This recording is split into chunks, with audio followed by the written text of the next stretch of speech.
Congratulations on the pole position in Oschersleben. Race 2 on Sunday. The weather might be okay. Should be okay. Are you looking forward for turn 1? Obviously, to execute it, it is a final, so we are going to leave you an adjective officer. I'm confident of my pace that I can have on the race. So yeah, the only job that will be really important is to execute one.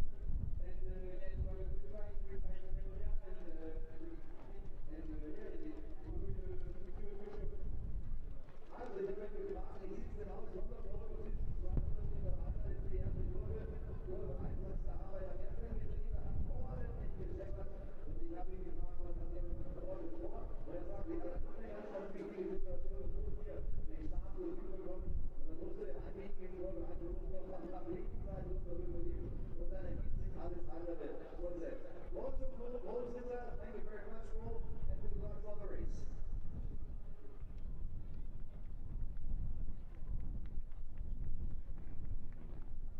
So, jetzt wollte ich nur das sage ich übergehen zum Ghirelli, aber ich glaube, der ist noch irgendwo im Überschuss aufgestellt.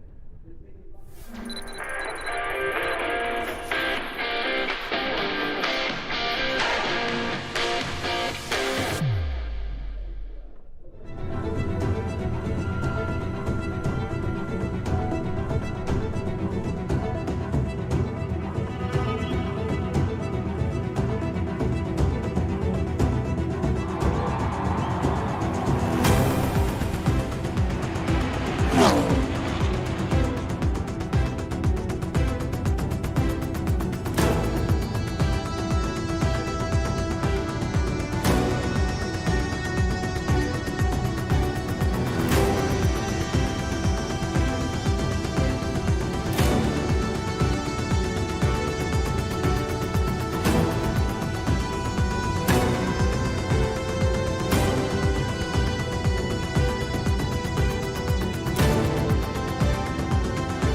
Welcome back to Motorsport Arena Oschersleben. It's time for semi-final 2 of the 2025 NASCAR Euro Series playoffs. And we are once again looking forward to 20 laps of racing in the Pro Division of the NASCAR Euro Series. Racing is going to take place in a little over half an hour's time. The stars and cars of the NASCAR Euro Series are currently in amongst all of the fans there on the grid walk. The passionate German fans welcoming the NASCAR Euro Series with open arms once again, and we're delighted to be back with them.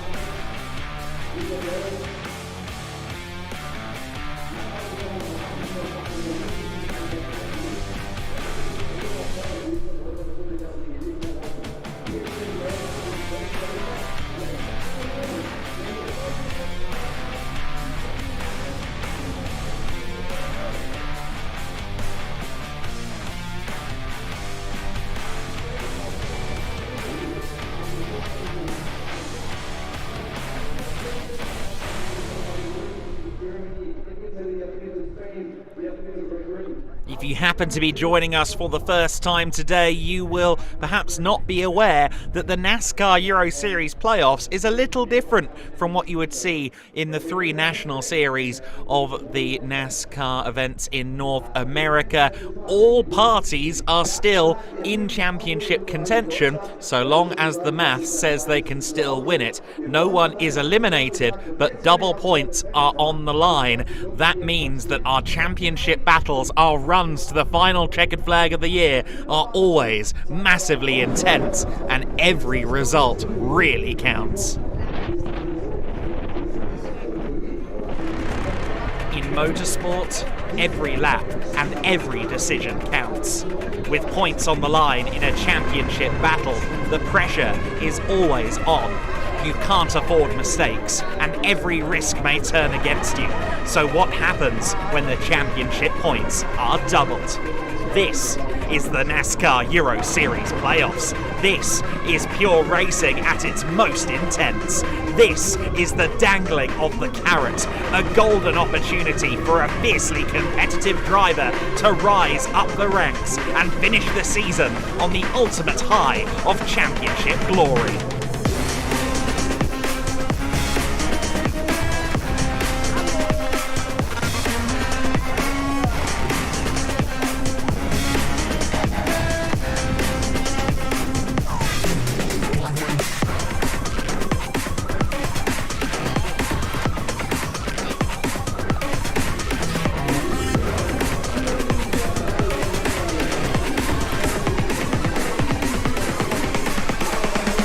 Welcome to Oschersleben. Welcome to the 2025 NASCAR Euro Series playoffs. We're delighted to be with you. Let's go down to my broadcast colleague Andre Viegold. He's down in amongst the swarm chatting to our drivers.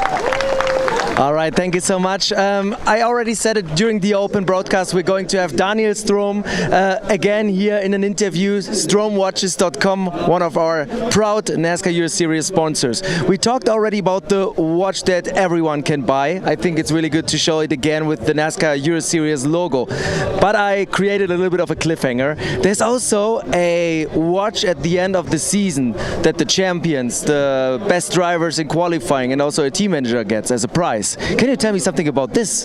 So I can tell you this watch is this watch. Yeah. So this is not the watch you can buy. You can buy the same, but you know, in a polished version. This is the special version for the winners with this black IP, and this bracelet here is very special too. So it's my own. This you can also buy, but you know, you see here with the handmade carbon links. Yeah. And yeah, this is even. It's just a prototype. It's not yet in sales. Yeah. But there is a NASCAR Euro Series watch that everyone can buy, and this is a little bit different. So there's a difference between the price-giving watch and the one you can buy. But absolutely, yes. So yeah, one you can buy is about the price we should talk. So it's 1,290 euros, Swiss-made, handmade, limited edition, made just for Euro NASCAR, 50 meters water resistant. What can I say? So sapphire crystal, anti-reflective treatment, etc. All what you want to have from a Swiss watch, from a real Swiss watch of Strom, of our brand. Yeah. Okay, and one last thing about the event. You have seen the race before in Open. Yes. One of the best races ever in this series. What do you think about that? So exciting. It was really, really cool. And one of my favorite is our Swiss guy we have. And so he started, he was third, and then he was fourth, etc. So it's the race. It's really, really exciting. And it's the first time I'm on a NASCAR race. I was before in other races, DTM, etc. But this is really something special. This is for everyone. You feel, the engines when they pass. So it's so exciting and incredible. It's incredible. I like it very much. All right, thank you so much. Have fun with the last race of this weekend. Back to Adam. Thank you very much. There we go. Great to hear from Daniel Strom and stromwatches.com. Of course, on board with us for this year for the first time. And as Andre alluded to, there is watches as prizes at the end of the championship for our championship winners. And in the pro division, guessing who that championship winner might be is going to be difficult work, because we've got 3 drivers within 8 points of each other at the top of the standings. Gianmarco Ercoli is currently the championship leader, 2 points clear of Paul Dufresne, and Vittorio Ghirelli is 8 points back in 3rd place. If any of those 3 drivers win today's race, they will automatically leap up to the top of the point standings. There you see what I was talking about. Thomas Krasonis, who's comfortably now leading the open standings after winning earlier on today. He's 4th and very much in contention for the championship in pro as well. Liam Hezemans there in 5th place, really boosting his hopes with the victory yesterday. And it's Garrett Lowe, Siortis, Blake Amolan, Dubek and Julian Reberg rounding out the top 10. Claudio Capelli is on top of the Challenger Trophy, and the man who is 2nd in the overall championship, Paul Dufresne, is also in the under-25s Junior Trophy Championship as well, and he's leading that subclass of this series. You see there the number 76 car of Mikael Mackes, one of many drivers who we will be watching, I think, progress over the next couple of rounds in the series. He debuted with us last time at Autodrom Most. And what about that story? Garrett Lowe, promotion, of course, the home team, and Garrett Lowe, an incredible talent. But let's go down to the grid with Andre. We're having a lot of fun here in the front row. I think that's a perfect starting position for you, Paul Dufresne. We saw a beautiful, intense and amazing open race earlier today. Do you think you can do the same show, get the same show done? I hope it will not be the same, really the same, but if I can exit P1 and make you a boring race, I will be happy. But I know everyone don't want a boring race, but yeah, I will just go for it. I'm feeling really confident. I know what my car is capable of, so I will just hope with Liam a fair and hard fight, and I hope this will not be a long fight, but but yeah, for sure I'm in the best place possible for the win, and if I win for the championship, is the perfect operation for me.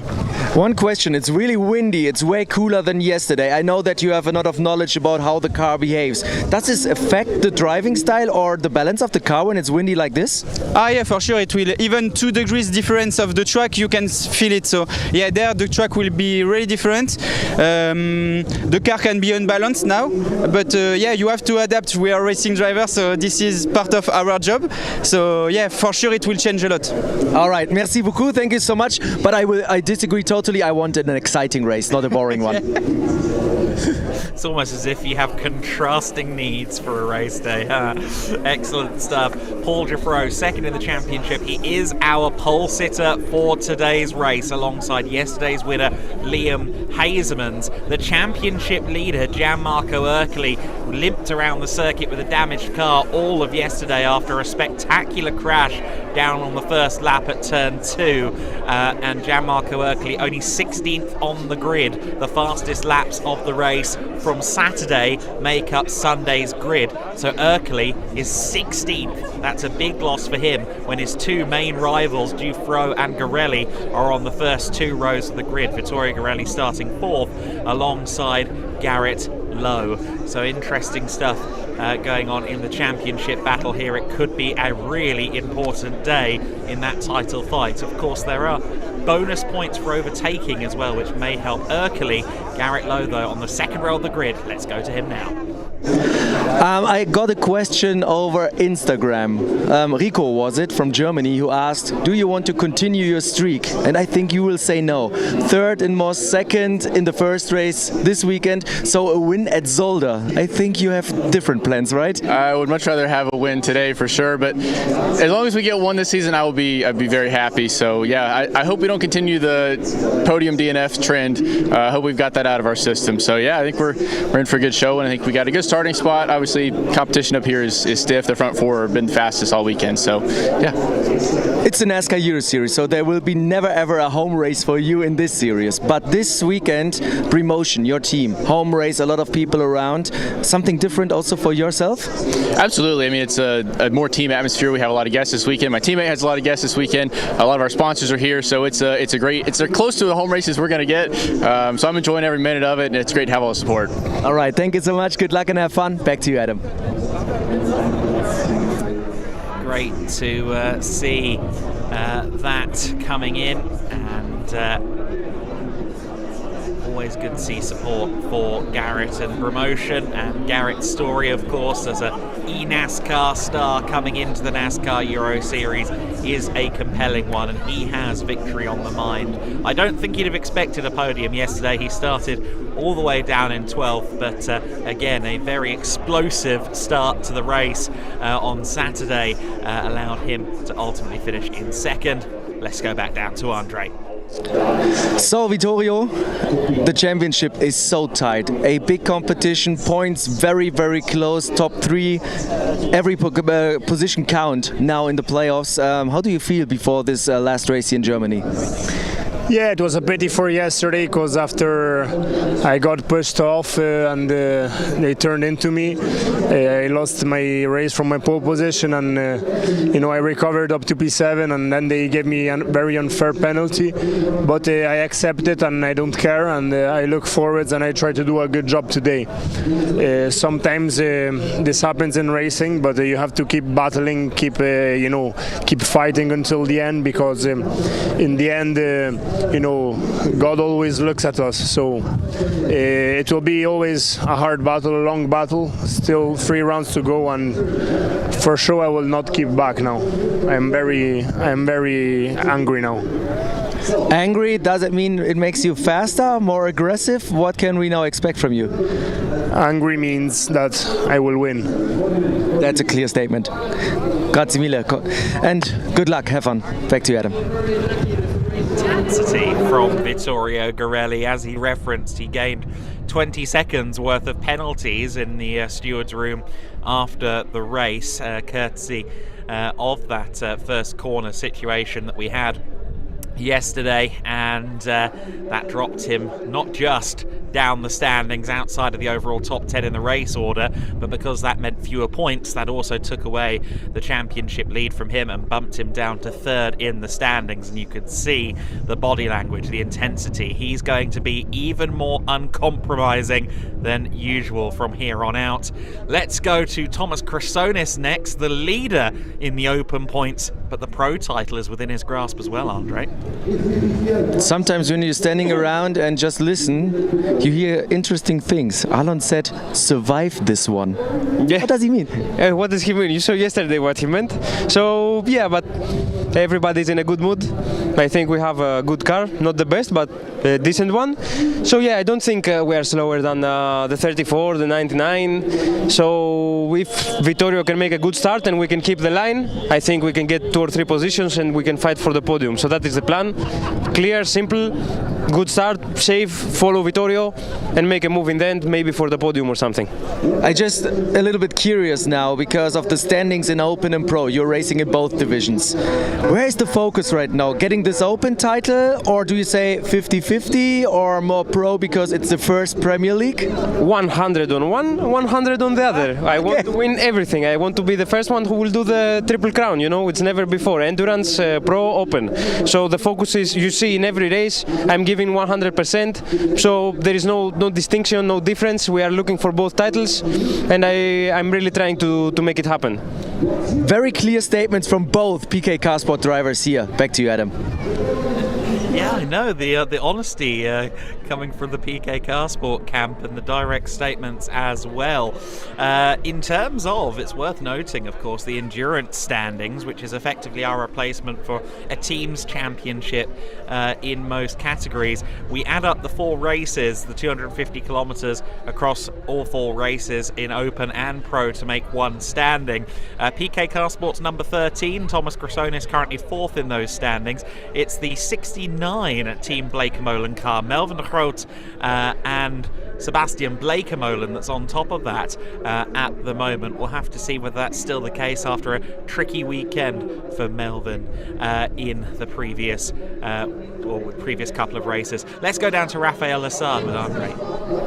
Our Canadian driver, famous for the NASCAR Canada Series starts, but also you won a race in Talladega with Kyle Busch Motorsports in the NASCAR Craftman's Truck Series nowadays. So with a lot of experience from the US, from Canada to Europe, again, I know it's always the same question, but you gather more and more experience minute by minute, day by day. Just share your thoughts. Yeah, it's a lot of fun because I feel like when I got here Friday compared to now, I'm a way better driver than I was. I learned a lot and had a really good teammate, Eric Corley, who is leading the points. So I was able to compare with his data, and it helped me a ton. So big thanks to the team. Hopefully we finish the weekend off good, but we'll be careful on that first corner for sure this time. One thing I have to ask, we had Bobby Labonte here, we had Ryan Vargas, Myatt Snyder, now Garrett Lowe, a lot of American drivers, Jacques Villeneuve from Canada, but with the Formula One background. Did you taste blood to maybe do more? Yeah, maybe, we never know. It's always about the sponsorship mostly, but I would love to come back next year and learn a new racetrack and get better as a road course driver, because all I've done is oval mostly, being from Quebec, Canada, but it's just great opportunity that I can check off my list and maybe do it again in the future. There's a lot of cultures to explore and a lot of good food to taste. I think Adam will agree now. Yes, especially on the food. Raphael Lessard, good to hear from him. We've got a car there at the end of the pits. That looks to me like the 69 car potentially. It's one of the team Bleekemolen machines. I'm sure we'll get confirmation of which car that is from our eyes on the ground. You see there the 33 of Giorgio Maggi, one of many drivers who was in the wars yesterday. For Raphael Lessard, it was a great debut in the series. He managed to finish 6th place in that chaotic scene of a race that we had yesterday in Pro. He'll be starting from 10th on the grid in this race alongside Sebastian Bleekemolen. Meanwhile, Martin Dubeck is with Andre. Martin, Roy Hendricks isn't here. I wanted to create some troubles there. What about your plans for the coming 30 years? We're joking around a little bit. When we confirmed Dominic Shark, he said, what about me? I want to do at least 30 more years in Euro NASCAR.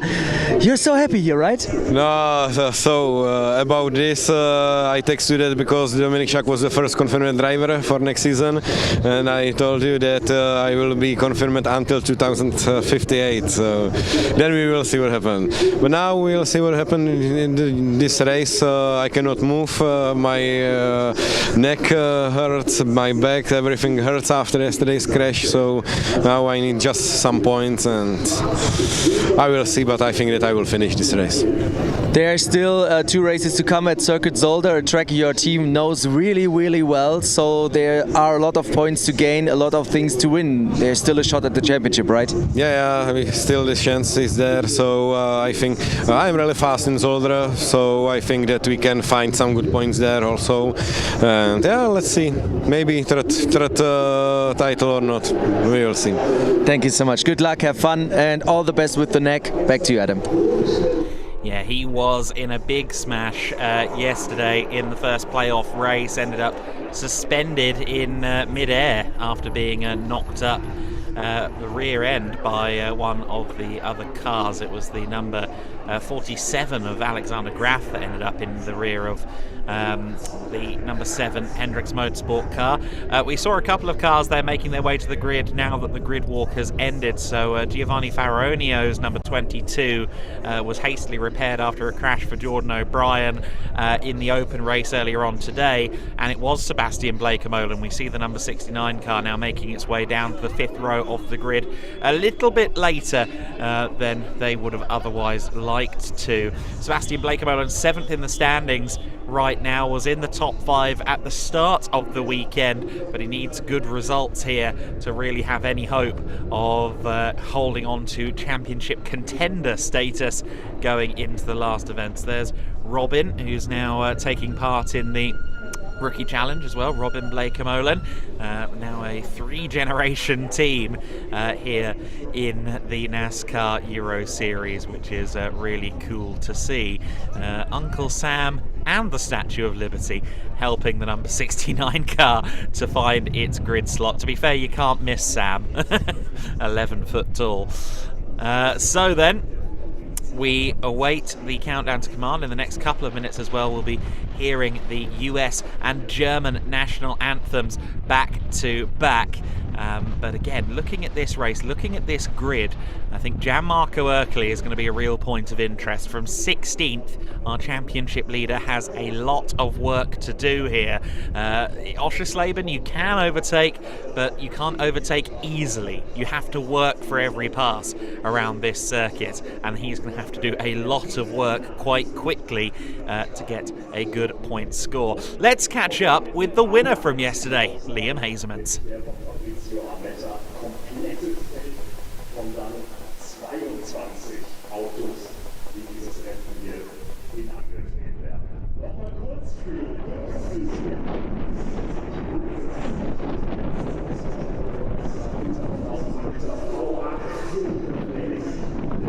Okay, we will hopefully get down to Liam Hezemans shortly. We do have the national anthems in just a couple of moments. We're going to very quickly go down to Liam. We will be quick. 4 words how to win this race, Liam. Surviving, T1, finishing, P1. Perfect. All right. Thank you so much. Thank you very much. National anthems coming up. I will be joining you, Adam, afterwards. The bars from the man. Goodness me. You could see the moment where he realised he could be clever going across his eyes there, couldn't you?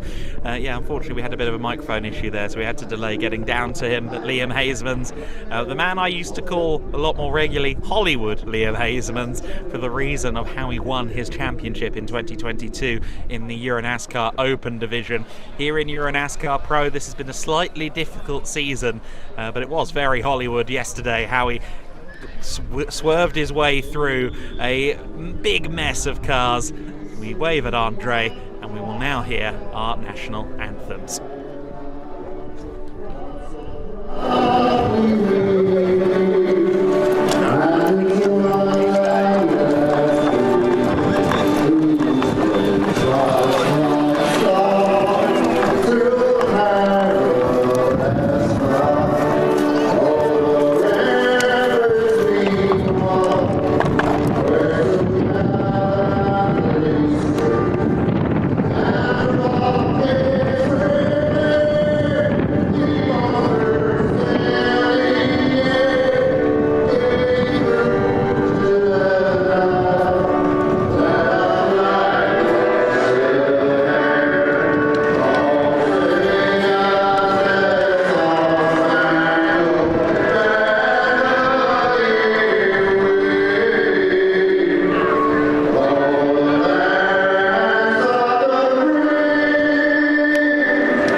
finished with our national anthems. That means we are now within a stone's throw of the most famous words in motorsport. The engines will fire. It'll be one formation lap, and then we go racing in the NASCAR Euro Series Pro Division. After the race we've seen yesterday and today in the Open Division, the Pro boys have some action that they owe us, because goodness me, has the Open Division been a treat this weekend. Of course, we started yesterday's Pro race with a massive bang and about 15 cars involved in a first turn accident. It was more than a little bit intense. Well, if you're new to the NASCAR Euro Series, and I think that maybe a few of you are, because our colleagues at Charlotte in NASCAR HQ Global were nice enough to point out that all 5 of the regions, of course the Cup Series is later on this evening, you've got the Mexico, the Brazil, the Canada and the Euro Series all racing on the same day. So it's a real international smorgasbord, and I suspect a few of you maybe are tuning in from the United States with your breakfast on your lap and watching a bit of breakfast television with us. We're better than Good Morning America anyway. You might be thinking, what are these cars then? What's the difference? What's the big headlines of these cars? Well, lightness is a key factor here. The car's weighing in at a shade over 1,200 kilos. That's quite a lot lighter than the conventional stock cars in the United States. I should have a pounds figure for you, but I don't. I'm very sorry. It is also a little bit less powerful than, say, an Xfinity car or a Cup car. You're looking at around 400 brake horsepower from a 5.7 litre V8 engine. But the cars, critically, of course, are really tailored for road course racing, because road courses are the bulk of our schedule, and they are what you'd call a symmetrical car, a road course car through and through. And certainly Ryan Vargas, who came over from the Xfinity Series a couple of years ago, was very keen to point out that big difference. That's a key one amongst everything else that we have with these cars. Another key difference here, of course, is the fact that these tyres have already done a race and a qualifying session on Saturday. Across the two 20-lap races and the qualifying sessions, it is the same set of Hoosier rubber throughout, and that means that towards the end of this race the cars are going to get very squirrely indeed, and that is going to be a big challenge. In terms of the different body styles, they are just that, body styles. The cars look different. We've got the Mustang, the Camaro, the Camry, but they are, mechanically speaking, identical. Engines sourced from the same place and to the same spec. Chassis are the same too. So it is a bit different if you're familiar with the US style of NASCAR racing, with the NASCAR Cup Series, with Xfinity and so on. It's different, but it is always thrilling racing here in the NASCAR Euro Series. Andre, you've been in this paddock for a long time. You've known this paddock for a long time, and I will say, if you're a long-term viewer, if you're a new viewer, it doesn't really make any difference. It feels like we've got some of the strongest grids we've ever had in the NASCAR Euro Series currently. Definitely, 100%. The level is rising, the competition is rising. They all get close together. To be honest, I'm following the series since 2012. I've been involved since 2014, and I worked for the series since 2017. And today's open race, I had goosebumps. I was really excited. I really felt how much I love stocker racing, because what the drivers did there was just amazing. We had yesterday the crash. Yes, crashes are part of racing, can happen all the time. Even in the highest classes, there are crashes, same here. But we know what those drivers are capable of doing, and I expect today another cracker, another amazing race, another sprint race to close the NASCAR GP Germany 2025. And I think everything is set for a really spectacular and thrilling final race weekend then in 3 weeks' time at Circuit Zolder. Adam, this is just a really nice and entertaining championship.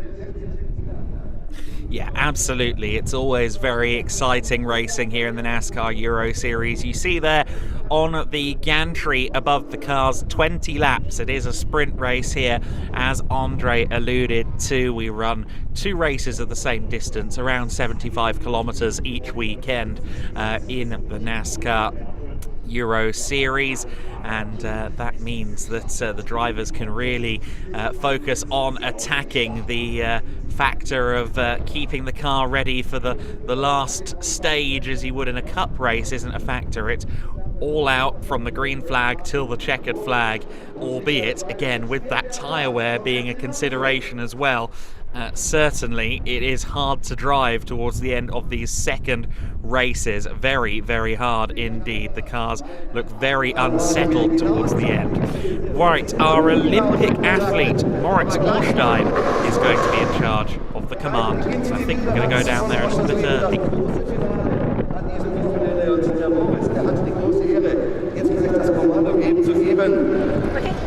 Nämlich, Moritz, are you ready for the most famous words in motorsports? Drivers, start your engine!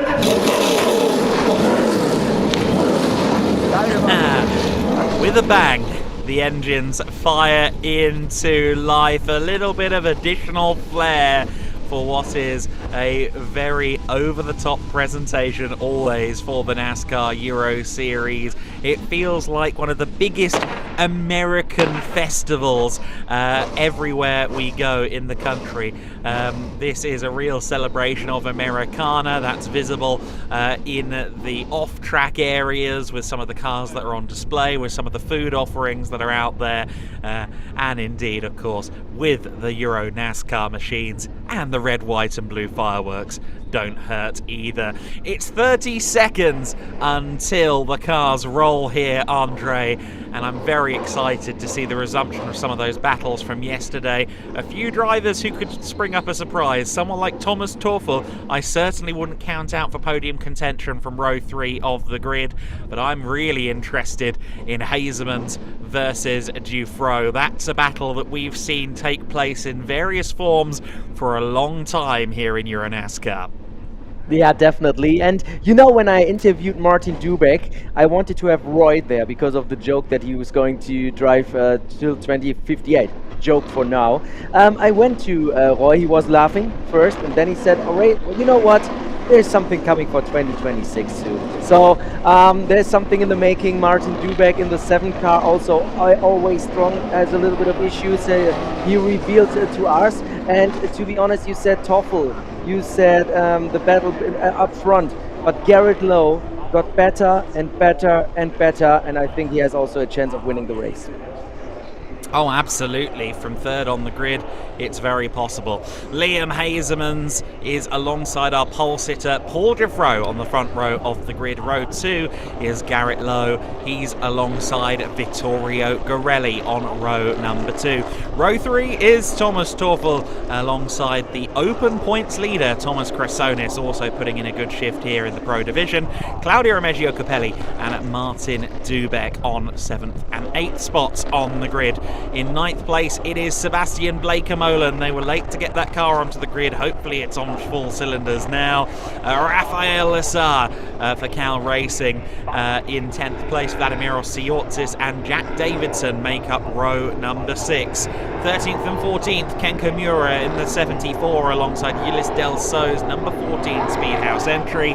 His teammate Giorgio Maggi is next alongside championship leader Gianmarco Ercoli, who we just see going through shot there. He has a lot of work to do from 16th. David Kajaya in 17th. Julian Reberg in 18th, and it's Faronio in the 22, Mikael Makes in the 76, Armetta in 21st position in the 55, although I think there's a question mark there as to whether that car is on the grid. It is on the grid, but it does look as though we're missing a couple. No, Bruno Mulders and Alexander Graf are there as well. I think Armetta, though, will be starting from the rear. Looks like we have just about everybody.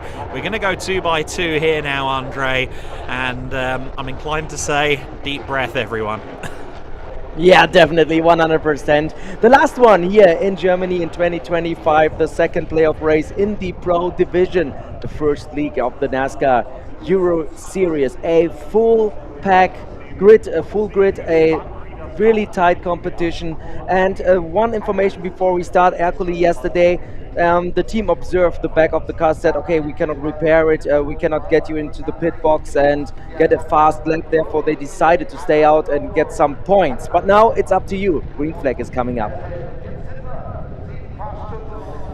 Okay, the Whelan start zone awaits. We're about to go racing in the NASCAR Euro Series Pro Division. Semi-final 2 of the playoffs is on. We're underway, we're racing, and it's a great start from pole sitter Paul Dufresne in the first phase, but it looks like Liam Hezemans is drawing alongside. He's around the outside into turn 1. That converts to the inside line at turn 2, and Hezemans has done it. He's stuck it around the outside, and he leads. Ulysse Delceau is off into the gravel trap and collects the car back up. I imagine he was helped around there. It's Hezemans, Dufresne, Ghirelli, your top 3. Then it's Garrett Lowe, the American, in 4th position. Krasonis in 5th place. It's side by side for 6. Teufel and Dubek running side by side towards the triple apex left-hander, and it's going to be Teufel that comes out in 6th place there. But Liam Hezemans from the outside around turn 1. It's so difficult to make it around the outside of that bouncy, tricky first corner,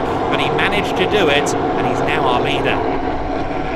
It was a really good start there. Everybody went good through the first couple of turns. Just Ulysse Delceau with a little bit of problems, but he's back on track, so something completely different compared to what we saw last on Saturday, yesterday. And Hezemans again here in the lead. Could be a double win, a perfect sweep for the Dutchman in the number 30 Retty Jones Racing car if he keeps the other guys behind him. But there is Paul Dufresne. There's a Vittorio Ghirelli, an aggressive, angry Vittorio Ghirelli. Garrett Lowe battling it out with Thomas Krasonis. So some nice battles already going on in the first lap.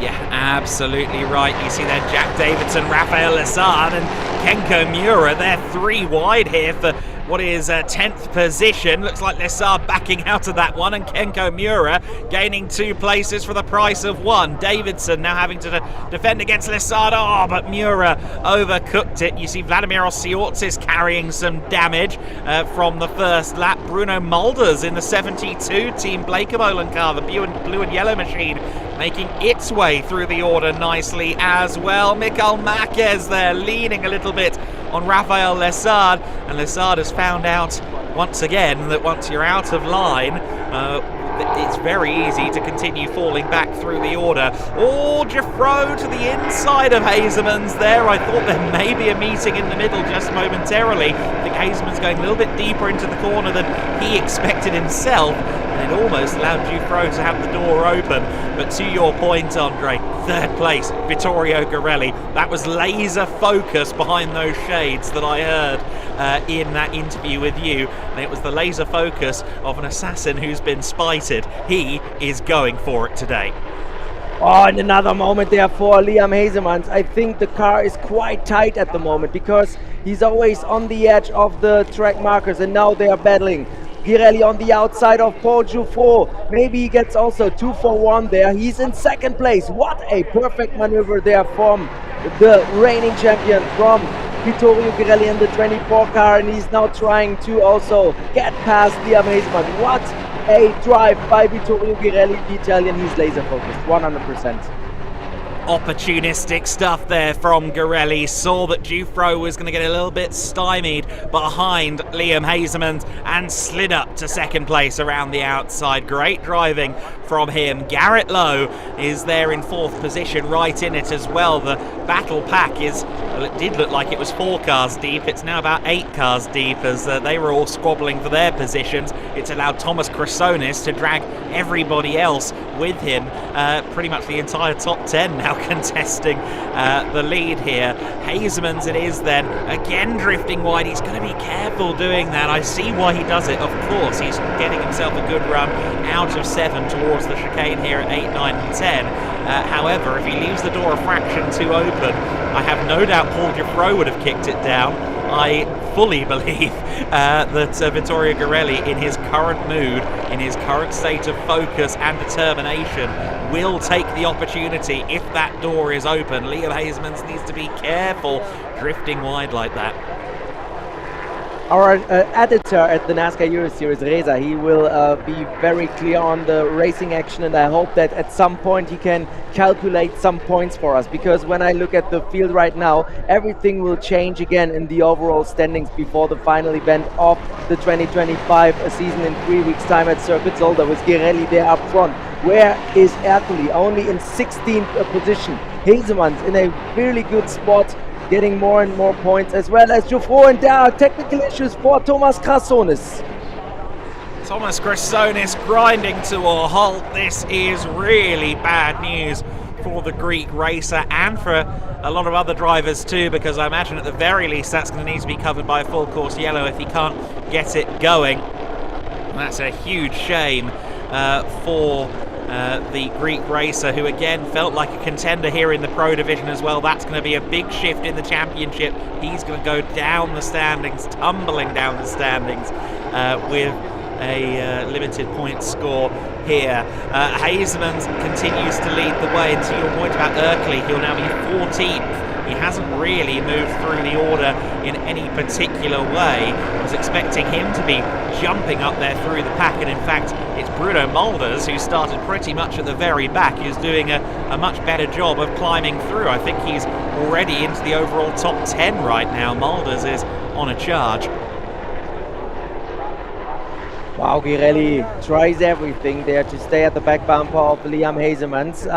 This weekend I mentioned a lot of people working behind the scenes of the NASCAR Euro Series. Now I want to have it complete. Also, of course, Bart, our photographer, he will for sure get amazing shots when they are battling that tight here around that track. So when you see the pictures on the NASCAR Euro Series website, he's the one responsible for that.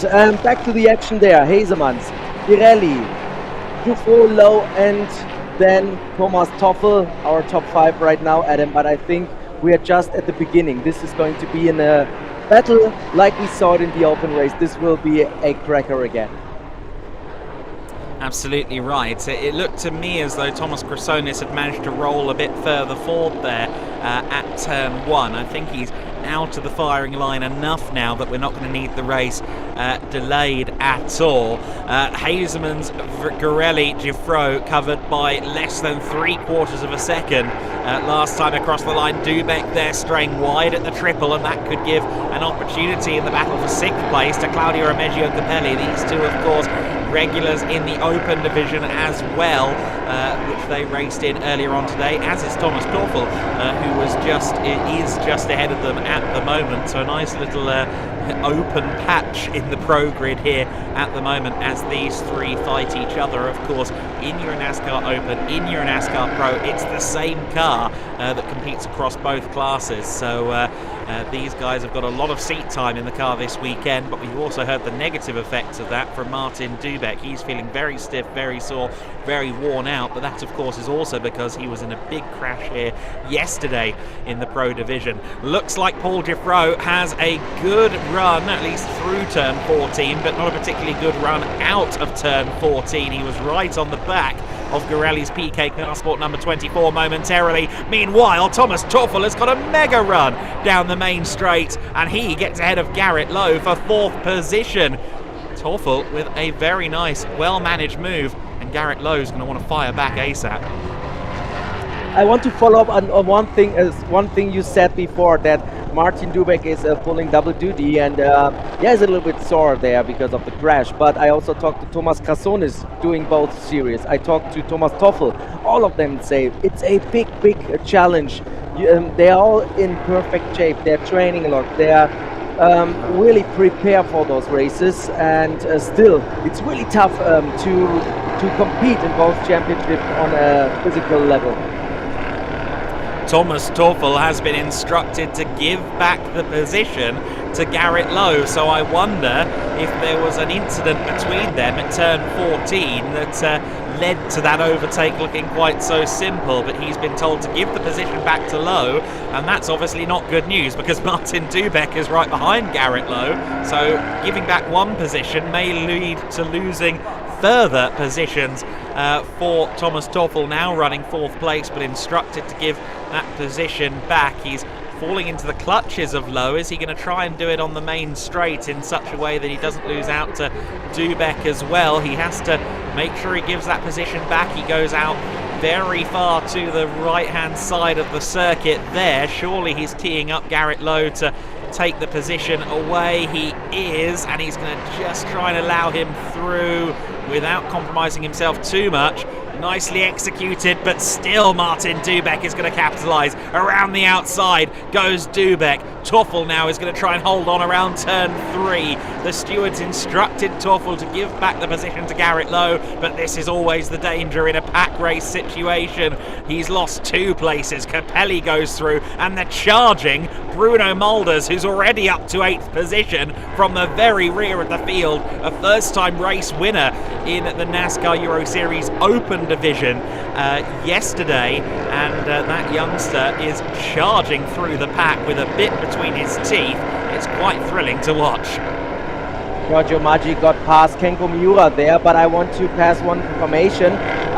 Due to the retirement of Thomas Krasonis, there are yellow flags in turn 1, and that's where Toffel overtook a Lowe, and therefore for passing under yellow, that's the reason why they asked him or forced him to give the position back. But we have battles all around the field. You saw Maggi now in 15th ahead of Kenko Miura, so the 33 ahead of the 74.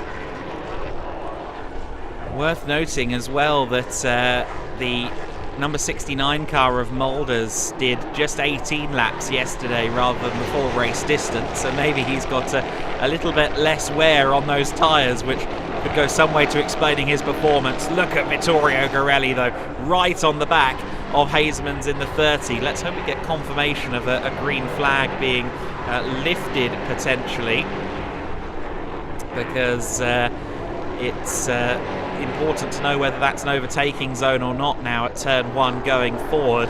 Usually after 3 laps or so, at least in the UK, they will lift the yellow if the caution hasn't gone anywhere, if the reason for the yellow hasn't gone anywhere. Hezemans and Ghirelli nose to nose as they head towards the triple. Ghirelli really feeling it here. Let's see if Hezemans leaves the door open now. He does. I'm very surprised that he does so. Ghirelli there looking to the inside of that front right fender and narrowly avoiding contact between the two of them. For Dufresne, I think at this point it's sitting there with your arms crossed and waiting to see what happens here between the top 2. The 24 of Vittorio Ghirelli, the number 30 of Liam Hezemans, of course the Retty Jones racing car that hit victory lane for the first time yesterday, and a 5th win in the Pro Division for Hezemans as well. Ghirelli is very close by as they go through the last couple of corners, very close through turn 13. Hezemans had almost no pace through there. I think he was trying to tee himself up for a good uncontested run down the main straight out of turn 14, but I'm not sure that it's paid off because Ghirelli's right there on the boot lid. They touch as they come across the line, and Hezemans lifts out of it. Has Hezemans got a problem? He's gone down to 3rd place immediately there. Is something amiss with the number 30? He was slow through turn 13 and he seemingly just gave up 2 places on the main straight. It's Ghirelli that leads the race, but what's going on with the Retty Jones Racing number 30? So in my opinion, he has some balance problems. From the beginning of the race, he's quite tight. Every time he has struggled to keep the car on the tarmac during corner exits, and when he got bump drafted there by Ghirelli on the main straight, I think he just made the car of the 30 a little bit unstable there. He put away a little bit his drag forward, and therefore he just lost a little bit of pace, because when he was with this front under the car of Hezemans, there was something going on there, but he's losing now a lot, Hezemans. There might be a problem, but I think also there's a balance problem in the car. I don't know, it's weird that he's so off the pace. I do see your point though, he has been struggling all race long. We see there Garrett Lowe now up to 3rd position, so he's moved up the standings some way there with that.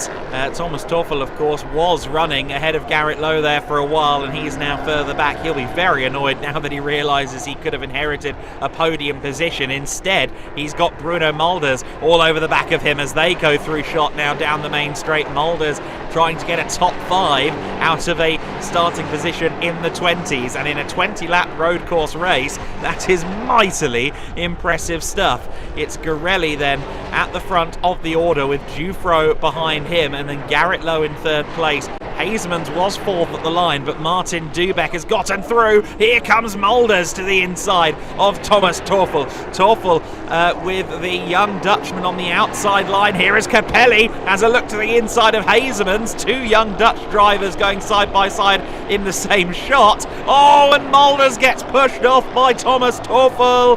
Sebastian Bleekemolen will go back past his young protege as a result of that. Mulders trying to move up, but the Swiss, Thomas Toffel, is not one to give up places easily. Okay, I have to say, I think you are right. There's something wrong with the Retta Jones Ford Mustang, because it seems like that Hezemans has no power at the moment. When he's on the start-finish straight, they can pass him so easily. So there might be a problem with the power of his car at the moment. You see that he's not fast enough to keep up with the top guys, and now he's going to lose more and more positions. Capelli now side by side, easy pass, then Toffel. So Hezemans down 2 positions, maybe even 3. There are 2 Bleekemolen drivers trying to make a move, and now Bruno Mulders maybe take advantage of that, going to the inside of Sebastian Bleekemolen, and he gets the position back from his team boss. Now, if I was Sebastian Bleekemolen, I don't know how I'd feel about all this, because ultimately it's Bleekemolen who has an outsider's shot at the championship in the Pro Division. Certainly not Bruno Mulders. Is he allowing Mulders to go through and kind of sweep the ground for him?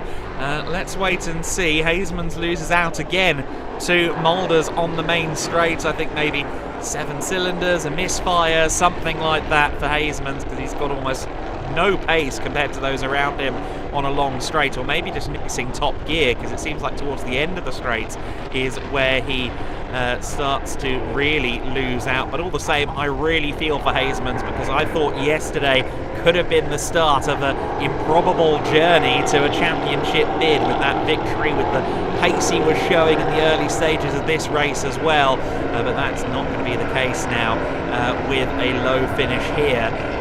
He would still mathematically be in contention, but he'd need a lot to go wrong for everybody else after this race today.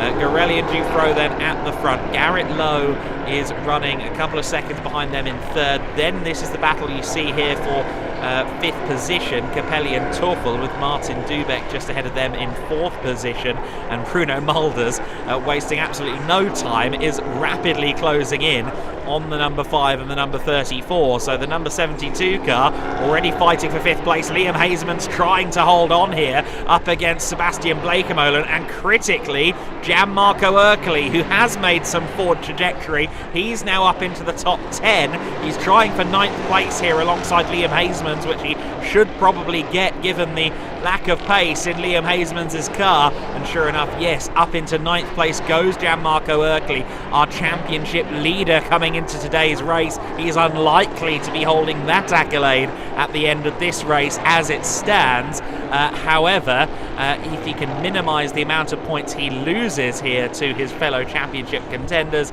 that will put him in good stead going into Zolder.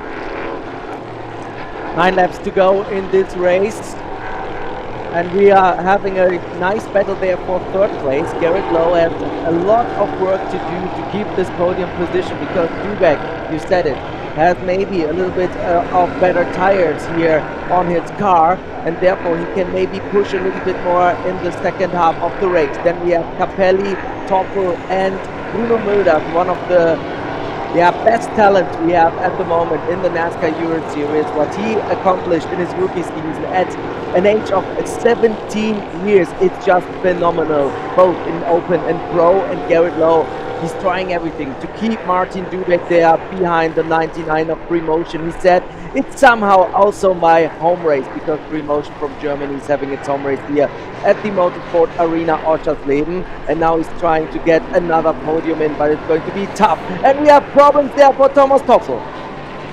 Thomas Toffel around. Did he receive a bit of help there from Bruno Mulders, I wonder?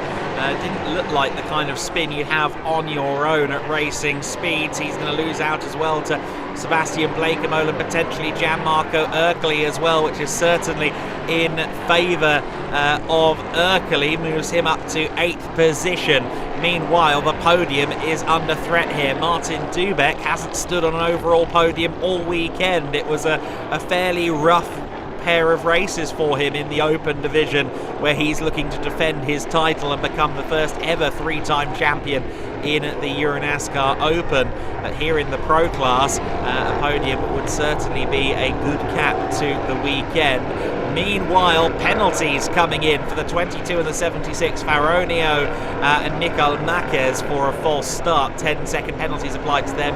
Those are both drivers a little bit further back. Of course, Marquez running in 13th, and the 22 car is, I don't think he's even running around the circuits anymore, is he? I think he's pulled up. No, he is still out there, but he's 21st and seemingly nursing a problem, as that shouldn't affect too much that we're looking at here at the front end of the order. But all the same, Martin Dubeck for Hendricks Motorsport seems to have the bit between his teeth right now. Let's see if he can get a good run here out of 14. He does get a fairly nice run out of turn 14, nice and smooth, and he's going to try and get past Garrett Lowe on the run down to the first corner. He's got the fender alongside the rear of Garrett, and in fact by the time they get to the corner they're neck and neck at turn 1. Garrett Lowe's going to have the inside line. Dubeck getting twitchy on corner entry into turn 2. Will he hang on all the way around the outside? Will Garrett Lowe offer him the space he needs? Yes, clean racing between both parties. Inside line now for Dubeck into turn 3.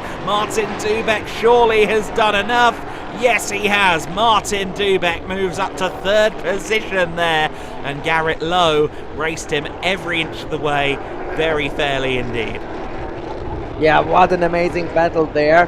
We have one American rookie and a very experienced Czech driver there, and Lowe tried to retaliate there, but that didn't work out. So Hezemans is losing more and more positions. He's now behind Armetta, so there's clearly something wrong at the 30 car, and I'm not even sure if he's able to finish this race inside of the top 20. Big setback there for Liam Hezemans. Potential was there here to be part of the championship battle in 2025. Very, very unfortunate situation for Reddy Jones Racing. Yeah, it really is difficult to see someone who's always so jubilant in his successes have these struggles on the circuit, but that's what's happening right now. We should cover the gap between the top two because it has gone out significantly. Vittorio Ghirelli now 3.2 clear at the front of the field, and his last lap was his best lap. He's out there setting a 1 minute 33.461. He's at almost a second quicker than just about everybody out there on the circuit. A few people are within maybe 3/4 of a second, but that's about as good as it gets out there. Vittorio Ghirelli doing a fabulous job at the wheel of the number 24. Meanwhile, we watch Sebastian Bleekemolen in 7th position. He's under threat now from Gianmarco Ercoli, the championship leader, who had a wounded car yesterday all race long after that collision at turn 2 on the first lap. Of course, the fastest laps from race 1 determined the grid for the race on Sunday, and unfortunately he could only qualify 16th based on his fastest race lap of Saturday.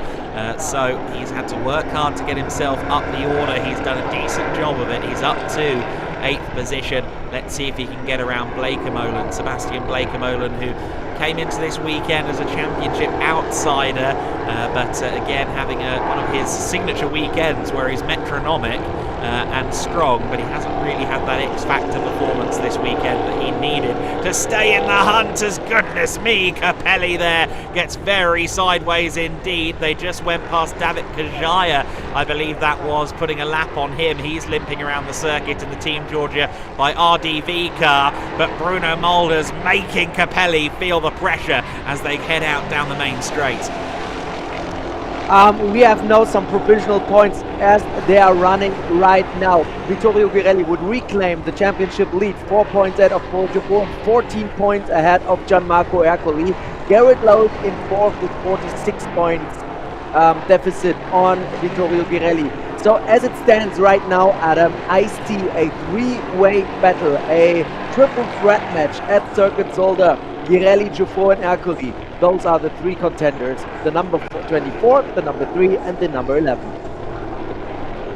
Does look to be the case, and of course Garrett Lowe moving up to fourth in the standings would also make him second in junior trophy if things end as they are, which is a really big achievement for him on his rookie season here in the NASCAR Euro Series. It's an outsider's shot he has from 46 points back at best, because of course even if they crash after a couple of laps they still get points wherever they're listed in the finishing order here, so that's a big factor. Go on. Yeah, I have something I observed through my window in the media center here. Liam Hezemans entered the pits, so the 30 car is not on track anymore right now. It's a shame for Hezemans and the Retty Jones Racing Hendricks Motorsport supported crew. Here's Garrett Lowe then looking to try and move into third position once again. Martin Dubek took that place away from him, of course, a matter of laps ago, and potentially if the promotion guys have got out their papers and done some maths themselves, they'll be telling him, look, points could matter here in the long run. Get around Martin Dubek if he possibly can, and he said he wants to get rid of that podium then DNF pattern. Well, it's certainly at the moment looking like he's going to have another strong finish, but can he make it 2 podiums in the same weekend? He's got Martin Dubek, a very experienced Euro NASCAR driver, a decade of Euro NASCAR experience, and across 2 divisions for a majority of it as well, so he is incredibly tenured and a big adversary for Garrett Lowe to try and go up against here in this battle for P3. Capelli still holding on to Bruno Mulders last we saw, yes, in the back of shots, still running in 5th and 6th too. But Garrett Lowe pushing it a bit too far there, going out of turn 10. I think he'll have kept that in a straight line, but he might have scrubbed some speed trying to fight the car to stay in a straight line. Fine margins between extending the track to the maximum, which you need to do, and pushing it that little bit too far. Bruno Mulders still trying to find his way around Capelli, still wearing a little bit of damage as well to the splitter, which is a minimal effect, yes, but it is a slight effect. I think maybe that could explain why his progress has been somewhat thwarted, although it could also be that the tyres are crying enough, because he has hustled his way up from 22nd to 6th position. And the 72 car waiting in the wings behind Claudio Remeggio Capelli at the moment. Capelli straying out a bit wide there, but he should continue to hold the position. We saw there as well, just going through that previous shot, that Blake Imolen is still ahead of Gianmarco Ercoli, who has just gained himself a 5-second penalty for a track limits offence at turn 9, overcutting that chicane where the cars bounce across the curves, possibly just clipping that marker on the way as well, and that's going to drop Ercoli right down outside the top 10 behind Jack Davidson in 11th place. That's a big loss for the outgoing championship leader. Yeah, definitely. We see here now the markers. You cannot touch them. If you touch them, you have a problem. We saw it already a few times this weekend, but there were not that many penalties. Adam, we have now 2.5 laps to go. You know what time it is. I have to go to victory lane. See you later. Okay, good luck then.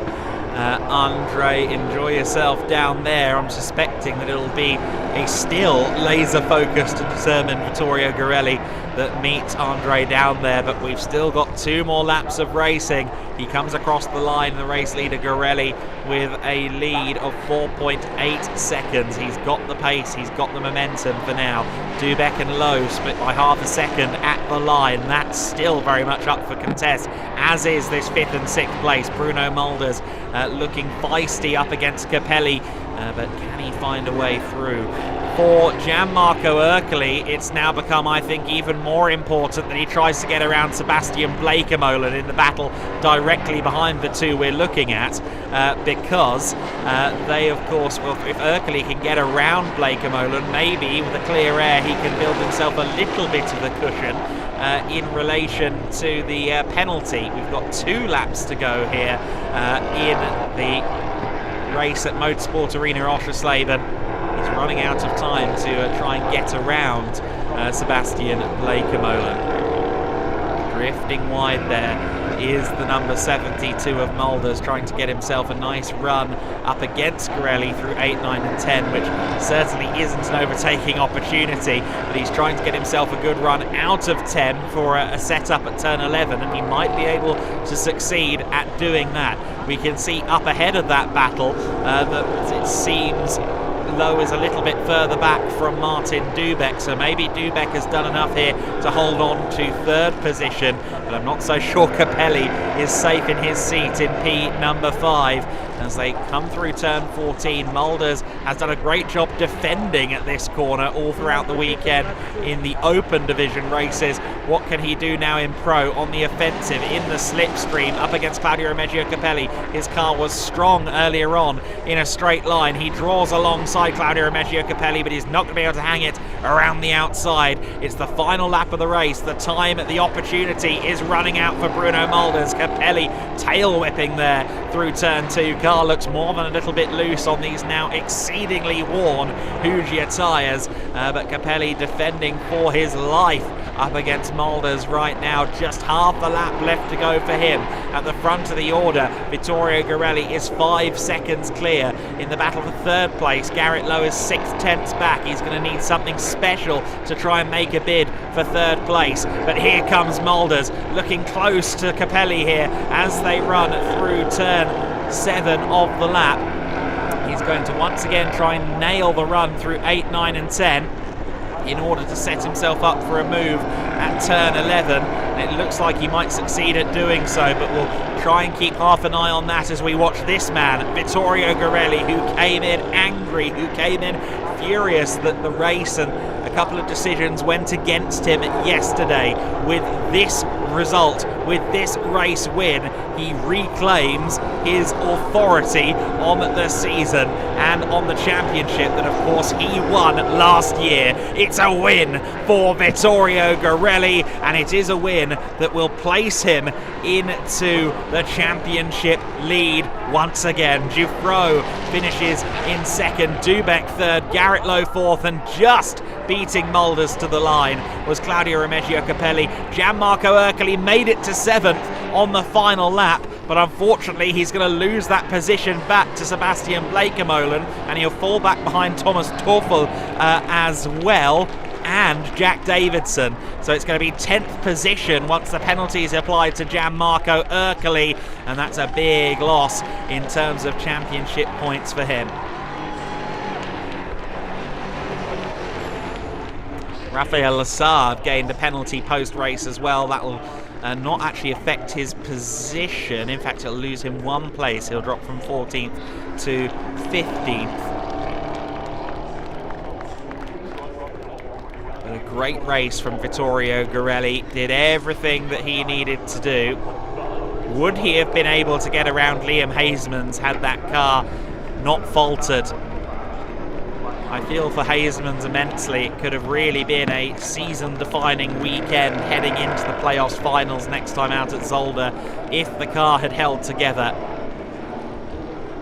But the ifs and buts are irrelevant. The reality is that Vittorio Ghirelli has bounced back from a difficult Saturday, and difficult days are hard to bounce back from in the double points playoffs, but that's exactly what he's done to reclaim that championship lead.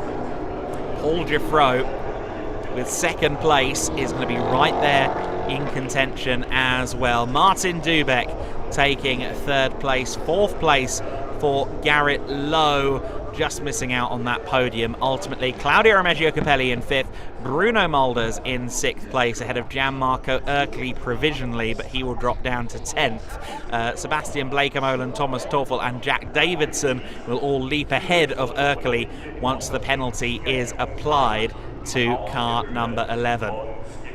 The rest of the finishing order: Vladimiros Tsiotsis in 11th place. In 12th place, Fabrizio Armetta in the number 55. Mikael Makes in the number 76 in 13th. Rafael Lessard 14th, but will drop to 15th with a penalty behind Giorgio Maggi. Alexander Graf in 16th. Kenko Mura 17th. Julian Reberg in 18th. Ulis Delso and Giovanni Faronio, the other cars that were still running. Hezemans retired to the pits, as we heard, and David Kajaya down to 22nd. Of course, Thomas Krasonis failing to finish, and with that he will drop well out of the points contention as well.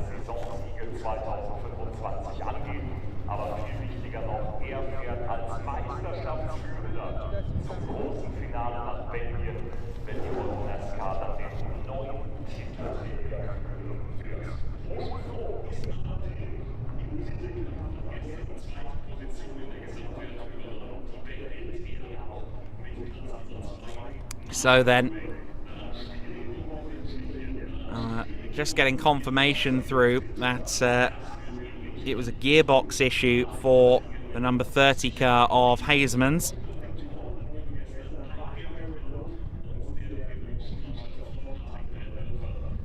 And that is kind of what I suspected. I think it might have been top gear that went first on Hezemans, and then it gradually got worse.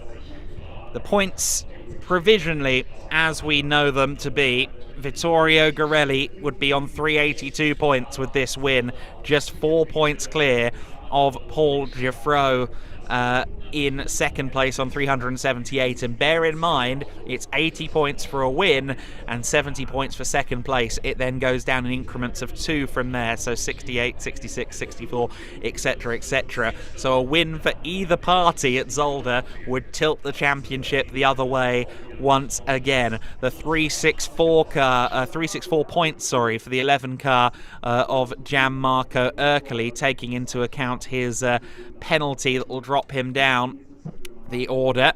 The 46 points back for 330. Garrett Lowe is on 336 points, and he's 46 back from the lead. And then Thomas Krasonis is 5th in the standings now on 325, 57 off the lead. That's all provisional. And as Andre said, it does now feel like a 3-horse race, albeit with Gianmarco Ercoli with quite a lot of work to do. He's going to need to ace it on October 11th and 12th, as you see at the bottom of the screen. The 11th and 12th of October will be the NASCAR GP of Belgium, and that is going to be an intense moment, certainly, for him. He's going to have to nail absolutely everything.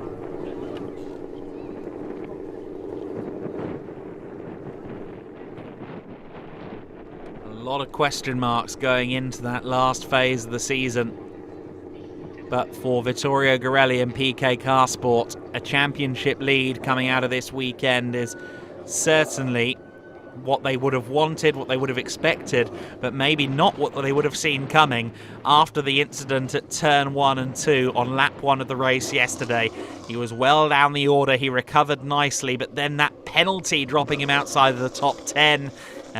He had an outsider's shot at winning the championship lead back today, and he has succeeded at doing so. Ghirelli back to victory lane. It's his third victory of the season, and I think it's one that means a lot to him. He was fired up pre-race, but in a very cool and determined fashion. Now he's fired up because he is victorious. That's a big one. He knows it's a big one. This could be the pendulum swing moment in the championship. He had one of his worst days of the season yesterday, and through it all he's immediately bounced back and righted the wrongs. Vittorio Ghirelli has been sensational.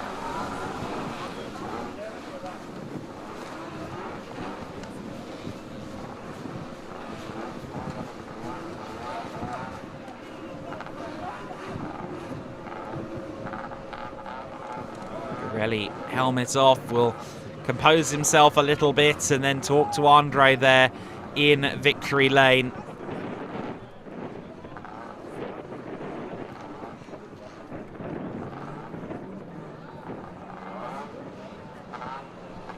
See there, posing for pictures and chatting to his team and his colleagues, and it all means an awful lot to Vittorio Ghirelli.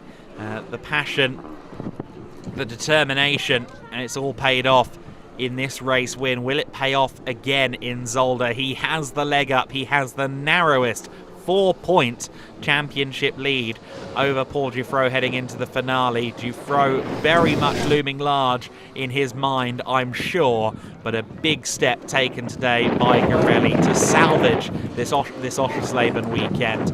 I believe in the next few moments here we will be able to go down to Andre with Vittorio, and indeed we can go down there now. You predicted the win. You said, I'm angry and that's why I'm going to win. It was a good drive, it was an amazing drive, dominant win there in the second race in the playoffs, and I think you should be back in the championship lead.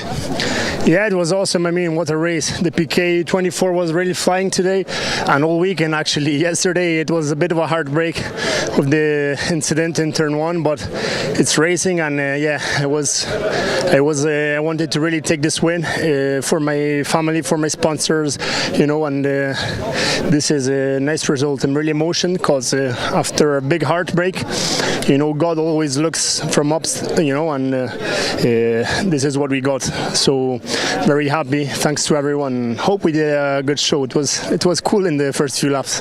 Definitely 100%. But that's just the first leg of the playoffs. The second leg will be Circuit Zolder in 3 weeks' times. How are you going to prepare for the final races? Yeah, Zolder was always a very nice track for me and for PK Sport from there. So I'm quite confident we have the speed. Yeah, it's always a battle because also the other guys are really, really fast, and the field actually is very, very competitive. So it will be a battle, but I'm ready to go in the battle and do it. All right, congratulations! Thank you so much, Vittorio Ghirelli. Yeah, great to hear from Vittorio, and what a moment for him. You can tell how much that one means. Felt very wronged yesterday, and feels like things have turned for him on Sunday. He will have a 4-point championship lead provisionally over Giuffreau, and that is nothing when there's a 10-point difference between winning and coming in second place for the Zolder event. Of course, 2-point increments down from there, as I said earlier on, so 68 for third, 66 for fourth, etc, etc. It can easily shift the other way for Ghirelli, but certainly a championship lead going into the finals for a defending champion is always what you want. As the PK Car Sport team pose for a picture, we can go down to Garrett Lowe. Yeah, Garrett, it was an eventful race, a beautiful battle there for third position. Talk me through it. Yeah, it was a good battle. I just wish I had more tire left. Yeah, just lacking a little bit there. Disappointed because we had really good pace and felt really strong about our starting position. And honestly, our race pace was not bad, but we had to put a crash tire on because we cut one yesterday. So that already put us down a little bit, but we worked through it. Still, I think we were pretty good. But yeah, it was a great battle. Good, clean race, and that was a lot of fun. Just wish I could have gotten back to him. When you say you had to put the crash tire on, it means a tire that is used even more than the set you had. What is the difference there? Because 3 of them are okay, but the fourth one is then very worn out.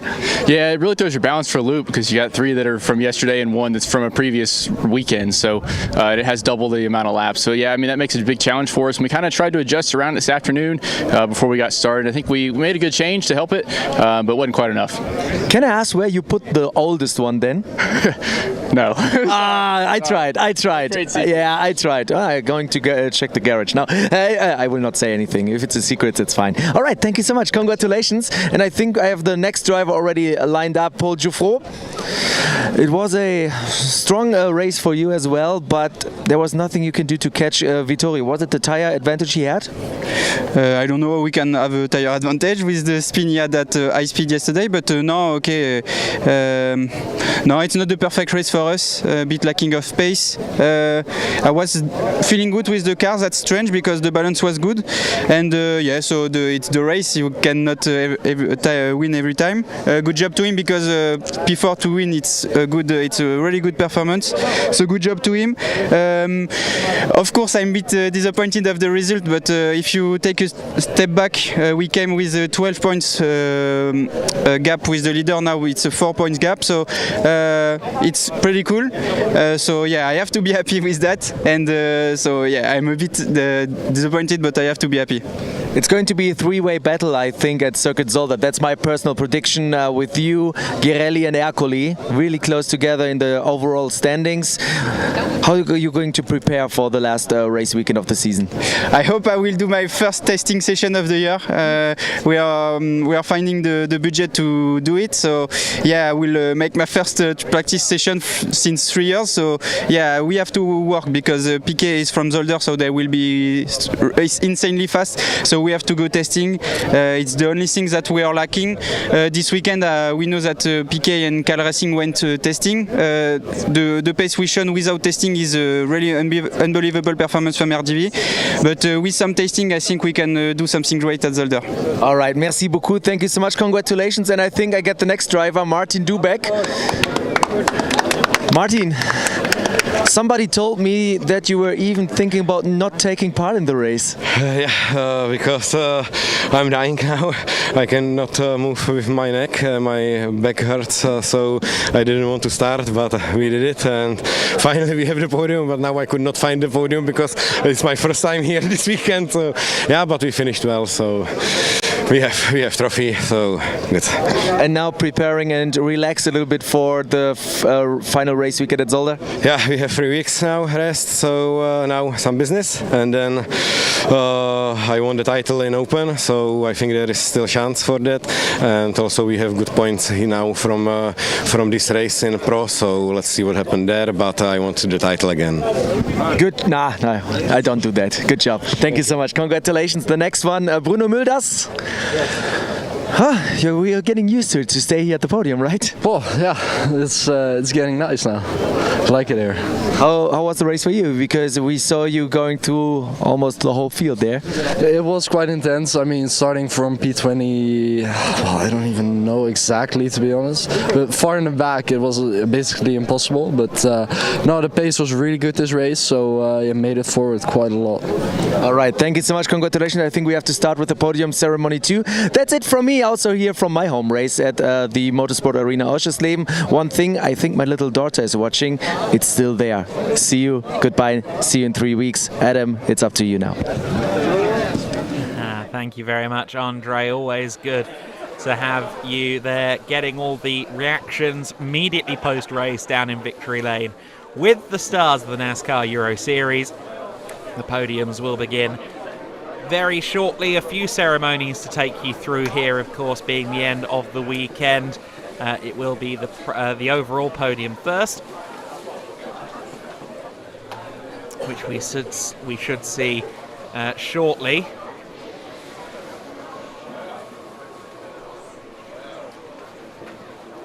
Of course, he'll be joined on the podium by Paul Giuffreau and by Martin Dubeck. There's the winner's sticker for Vittorio Ghirelli.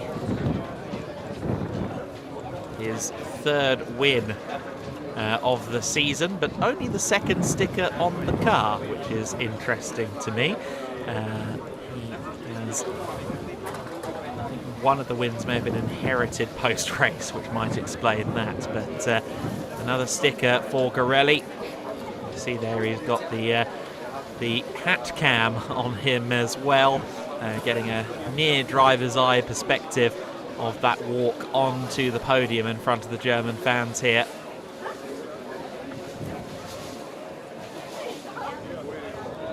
We will be welcoming the drivers up shortly. Of course, at the end of the weekend, we also do presentations for the endurance teams, which is the 250-kilometer classification, where we add up all 4 of this weekend's races into one race distance.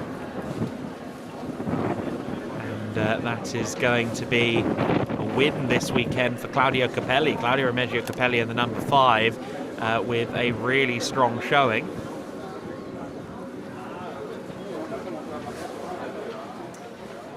Razor from the Euro NASCAR media team telling me that none of Ghirelli's wins have been inherited this year, so quite where the third sticker is on the 24 car, we're not sure. They're supposed to have a sticker for every win, but maybe put one on the opposite side just to be different. Who knows?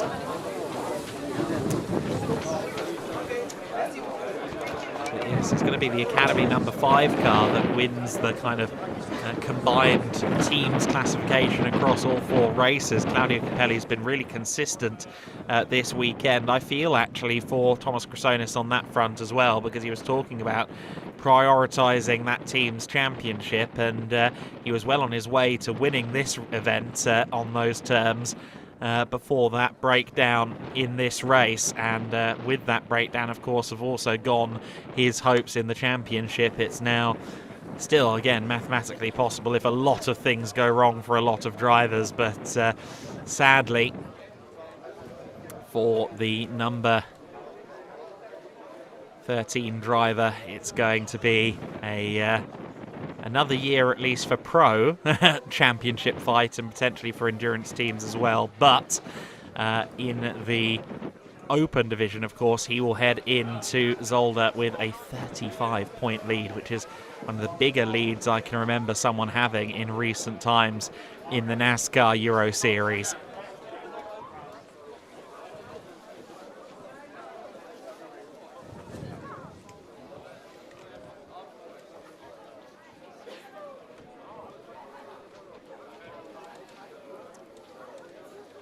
See there the discussions going on. Andre and Claudio Remeggio Capelli having a little bit of a chat off camera at the moment. Hopefully we get the podiums started shortly, and you can see the drivers are waiting down there by the podium. There's Anthony Kumpen wandering around as well. Of course, the PK Car Sport team boss, a former force to be reckoned with at the front end of the NASCAR Euro Series, a former champion in the NASCAR Euro Series.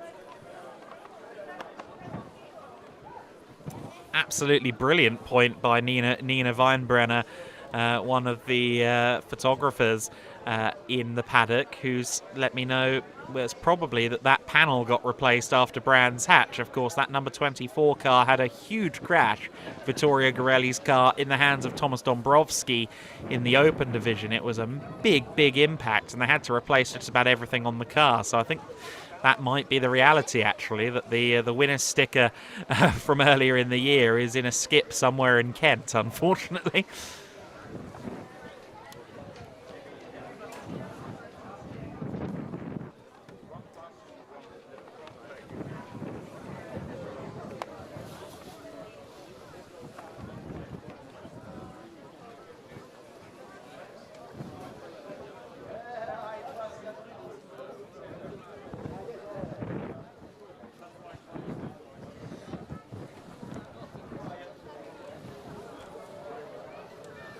See there, debrief between Ghirelli and Kumpen. Anthony Kumpen running that 24 himself for a number of years, and that's partly down to a friendship between Kumpen and Jeff Gordon. And that number 24 has been a very successful number. Of course, last year Ghirelli drove it to victory. Alan Day has driven it to victory before as well.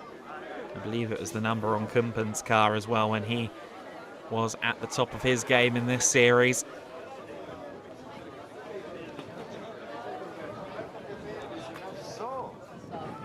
local fans have certainly enjoyed this weekend at Oschersleben. The local mic bursts into life, and that tells me that we should now be getting these presentations started. We'll be welcoming our presenters up onto the podium as well. Those responsible handing the trophies over.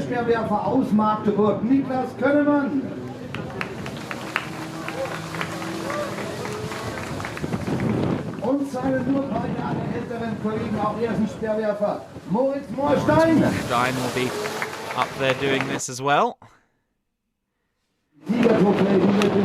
Gruber, Leitung Bau, Umweltstraßenverkehr, Landkreisbehörde. Und dann legen wir los mit dem 3. Platz. Zum ersten Mal hier an diesem Wochenende in Oschersleben auf dem Podium. Wir begrüßen aus der Tschechischen Republik die Nummer 7, Martin Dubek. The podium. Martin Dubek with a well-deserved podium in that battle that he Zweiter had. Platz, er kennt das Podium in Oschersleben. Aus Frankreich, Start Nummer 3, Paul Chauffeur. Paul Geoffroy, second position, second in the championship. Und dann der in der Startaufstellung angekündigt hat, I will go for it, und er hat es umgesetzt, er hat sein Versprechen eingelöst. Aus Italien, Start Nummer 24, Riesenapplaus für Vittorio Ghirelli. Vittorio Ghirelli up to the top step, takes the championship lead back with that result as well, and with 4 points between himself und dann and Paul hören wir Geoffroy natürlich die provisionally. Nationalhymne It's going to von be Italien, the thrilling to see national anthem of what Italy. happens next at Zolder between those two on the top 2 steps.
Certainly an extended airing of the anthem there for an ecstatic Vittorio Ghirelli. Erstmal die Trophäe für den 3. Platz überreicht von Nicolas Könnemann an Martin Dubek. Martin Dubek receives his 3rd place trophy. His only podium overall this weekend. He'll be looking, of course, to really dominate the weekend in Open to give himself a chance of winning his Open Championship yet again in 2025.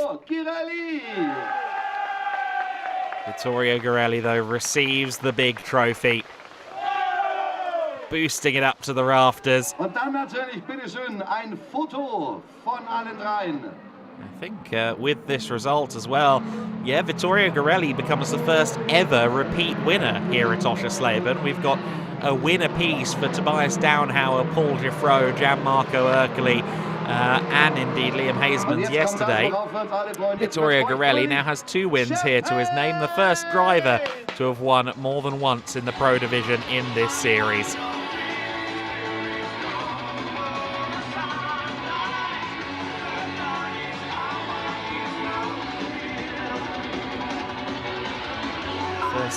First 2-time winner at Oschersleben in series history is Ghirelli. I'm sure that statistic won't last too long when we come back in the future. But a cheers there to everyone from Ghirelli. Local MC kindly suggesting that Vittorio might need to fulfill his media obligations before the party really gets started.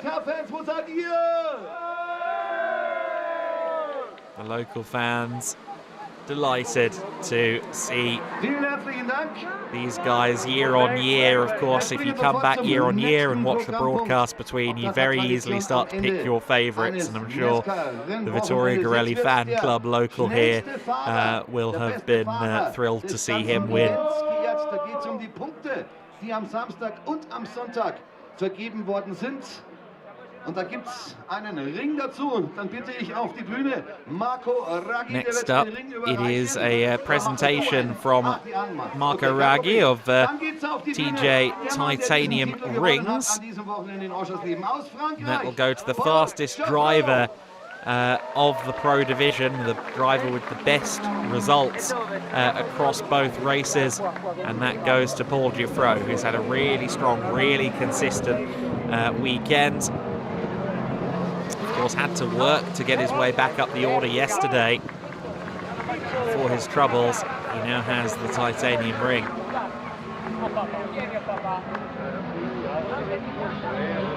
Riesenapplaus für Paul Giuffreau, bestes Resultat Samstag und Sonntag zusammengerechnet. Next up, we will have our endurance teams presentation. I already alluded to the fact that Claudio Remeggio Capelli topped that one. Für die beste Mannschaft, und die wird überreicht von Huscher. Von André Vogt, bitte auf die Bühne einmal. Riesenapplaus für unseren Reifenlieferanten. And jetzt always two drivers and the team manager. P3, so then next up, well, now we will have a presenter additional up on the podium in his distinctive purple. That is the business development member for Europe of Hughes Tyres, André Vogt, coming up to the podium for this one. There is the 24 team, Vittorio Ghirelli and the PK Car Sport team. Okay. Dann auf der I think Thomas Dombrowski is missing, but Anthony Kumpen joins Ghirelli up there. Thomas Toffel and the Race Art number 34 team head up there next. Thomas might just be on his own. No, he's brought some of his colleagues along as well. Great to see Race Art Technology back, of course, up at the front with Thomas Toffel.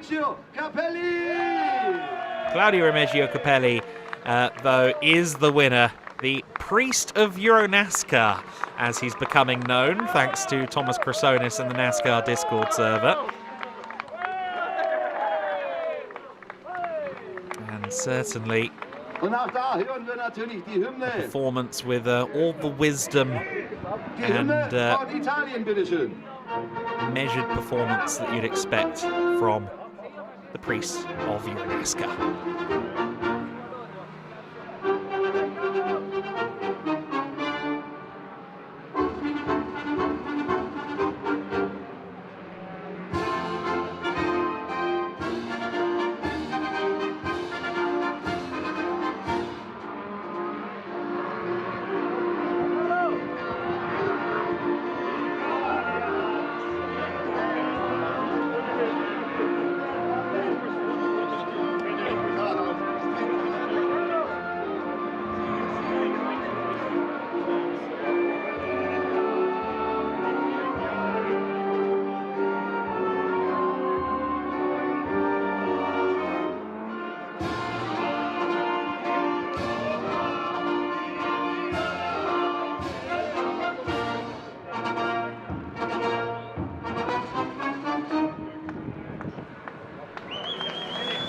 Die Nationalhymne aus Italien für, Moment, no, Vittorio, here, Vittorio.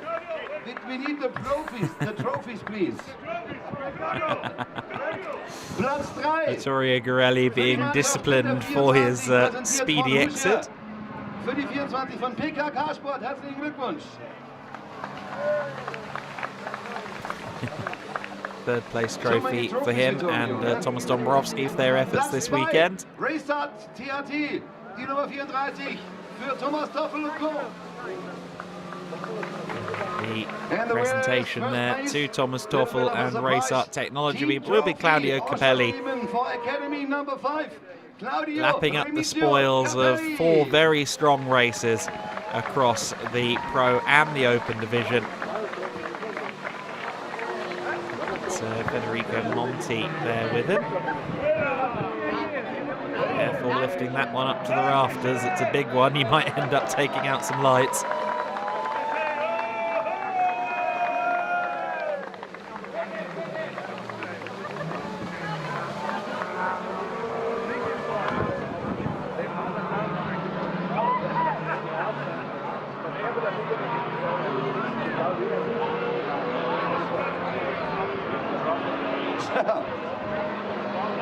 Ein Erinnerungsfoto mit der ganzen Mannschaft, bitte schön. So viel Zeit muss sein. Next up, we will have the Junior Trophy classification podium. Will be Paul Dufresne on the top step there in Junior Trophy.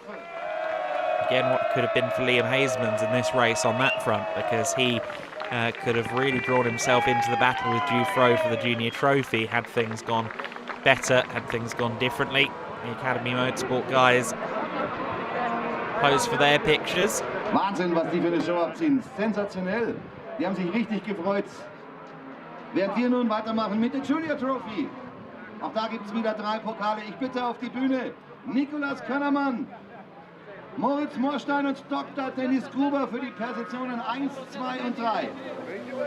Nikolaus Könnermann, bitteschön. Moritz Morstein und Dr. Dennis Gruber. First up onto this podium, it will be Bruno Mulders. Da haben wir sie alle. Jetzt geht's los mit den Juniors. Taking third in the Junior Trophy classification. As he said, getting used to the podiums now. He likes being up here.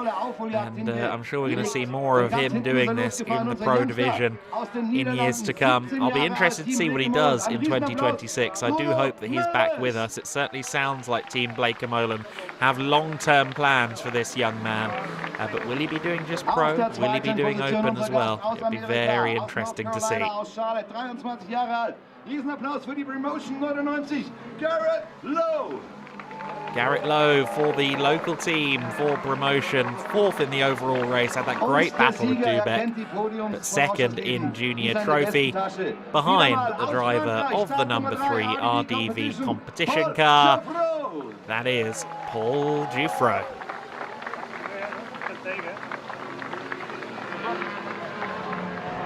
Und dann gibt's die Pokale. Der 3. Platz wird übergeben von Nikolaus Könnermann an Bruno Mulders. Bruno Mulders receives his trophy, heading to what has been a fairly well-stocked already NASCAR Euro Series section of his trophy cabinet. Karting graduate, straight from karting into Euro NASCAR, and Mulders has been so very impressive. What a talent he is. Very interesting to hear that from earlier on, though, from Paul Dufresne as well, isn't it? That they're going to try and get some testing in at Zolder before the finale. Certainly PK Car Sport know that circuit like the back of their hand. Hell, they were running a 24-hour race there just last month. PK Car Sport, albeit with a wildly different car. Dritter Platz in der Challenger Trophy. Für die 74, unser Gast aus Japan, Kenko Miura. Kenko Miura next up onto the podium, and this is for the Challenger Trophy, which is our final presentation for today. Zweiter Platz in der Challenger Trophy aus der Schweiz, die Nummer 34. Bitte einmal auf die Bühne, Thomas Toffel. It's initially listed as Mikael Makas for this part of the podium, but I guess that was an error. Kenko Miura has taken that 3rd step, 2nd step to Thomas Toffel, and another trophy for Claudio Remigio Capelli.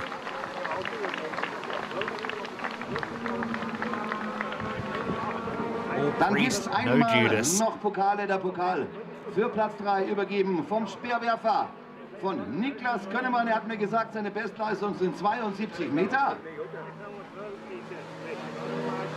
Platz 2 ebenfalls Speerwerfer vom SC Magdeburg, Moritz Moorstein. Kenko, who's got plenty of experience over on the other side of the Atlantic as well, always a very keen racer, and he's been on partial schedules for the last few years in the NASCAR Euro Series. It'd be lovely to see him do a full season at some point, the Japanese racer.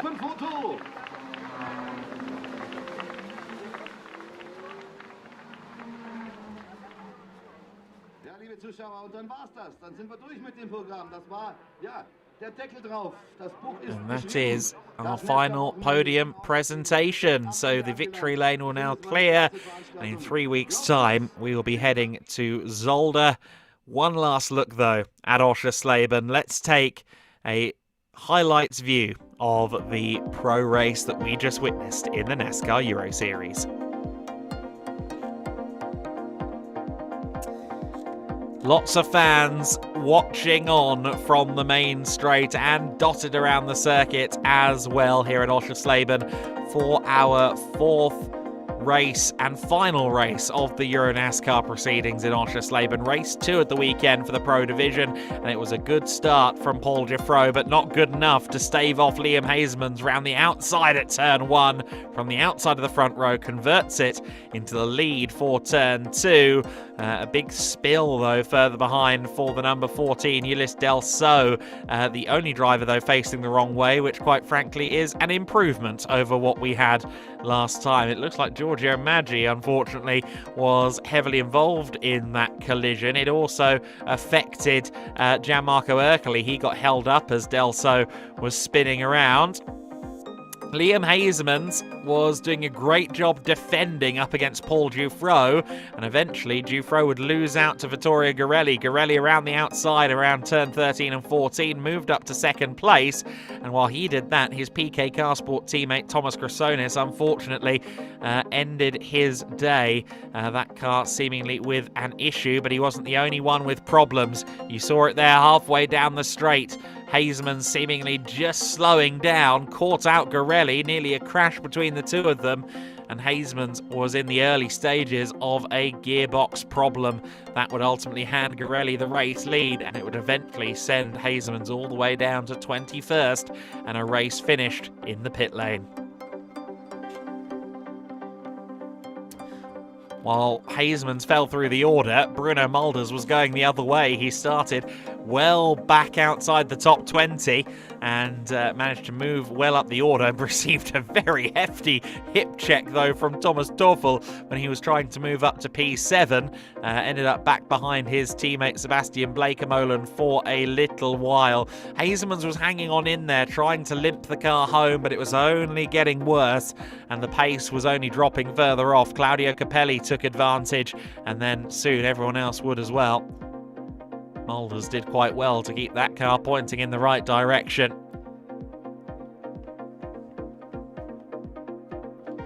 Some battling further back as Valerio Marzi and Julian Reberg went side by side. Marzi getting the better of Reberg.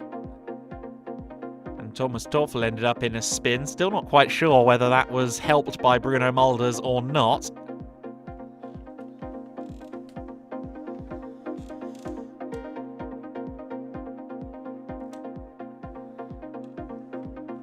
You see the side-by-side action between Garrett Lowe and Dubek. This was for the podium positions, and Garrett Lowe lost out here to Dubek. He would, though, rally up against the Czech driver and try and reclaim that third overall, reclaim that podium, and he would unfortunately just fall short. Lots of battling further back in the field as well. Alexander Graf and Julian Reberg tagging each other there. Graf had good pace this weekend, unfortunately wasn't quite able to convert it, seemed to always find himself stuck behind someone in today's race, and of course yesterday he was underneath Martin Dubek by the end of the race. The 24 car, though, winning the day, Vittorio Ghirelli for PK Carsport, claiming a third win of the season, and with it, the championship lead, but the narrowest of championship leads, leaving Germany in the NASCAR Euro Series Pro Division, and that means that heading in to Zolder, it's anyone's game. Dufro and Ghirelli split by 4 points, and Gianmarco Ercoli still has a shot as well. It's all shaping up very nicely for a thrilling conclusion to the season. You're not going to want to miss the Euro NASCAR playoff finals for 2025. We will be back at Zolder on the October 11th and 12th weekend. If you're nearby, come and watch with us. If you're not able to join us on site, we'll be live with you to show you all of the action when we decide the championship in Zolder.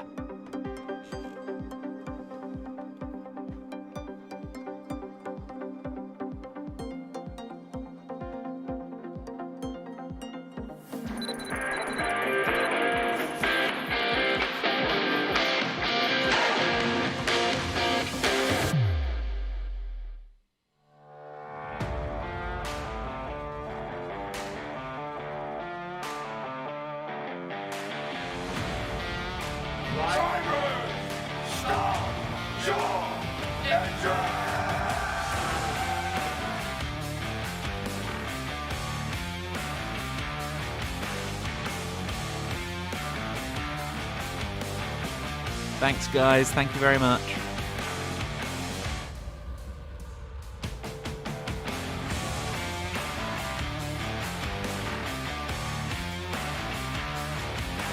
Ivan, am I off the air?